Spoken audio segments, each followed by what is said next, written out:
আলহামদুলিল্লাহ ভিউস, এই যে আপনারা দেখতেছেন এখানে আমরা ডাবল 2.8 ইঞ্চি পাইপ ফেলাইছি। এই যে এই সাইডটা হলো ময়লা আর এই সাইডটা পানি। যাই হোক, আপনারা কিন্তু এইভাবেই সম্পূর্ণ কাজগুলো করে থাকি। এই দেখতেছেন ইয়ানারটা কিন্তু সোবাস হইবে। যাই হোক, এনতনে কিন্তু আমাকে লাইনটা শুরু করতে আমরা কাজ করতে করতে কিন্তু প্রায় 120 ফিট পাইপ ফেলাইছি ডাবলে। সিঙ্গেল হইল কি আপনার 60 ফিট।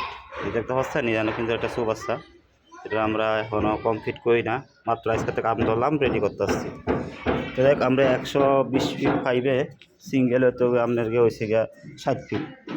আমরা প্রায় 12 ইঞ্চি পরিমাণ স্লোপ দিছি।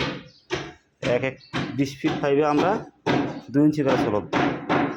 20 ফিট পাইবে 2 ইঞ্চি করে স্লোপ দিতে যাই, তাহলে আশা করি আল্লাহর রহমতে এই লাইনে আর জীবনে দাম বাঁচবো না, লাইনগুলো খুব সুন্দর থাকবো। আমরা দেখতে পাচ্ছেন তো এই যে কত সুন্দর করে আমরা এই লাইনগুলো টানছি।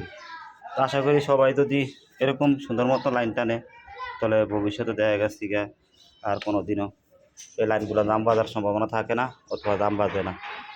তো যাই হোক, আপনাদের জন্য এই ভিডিওটা দিলাম। কেমন লাগছে আমাদের এই যে 8 ইঞ্চি লাইন টানা অথবা যে চৌবাচ্চা, এগুলো এখনো কমপ্লিট হয় না। তো সবাই একটু কমেন্ট বক্সে কমেন্টে জানিয়ে দেবেন। সবাই ভালো থাকেন। আসসালামু আলাইকুম।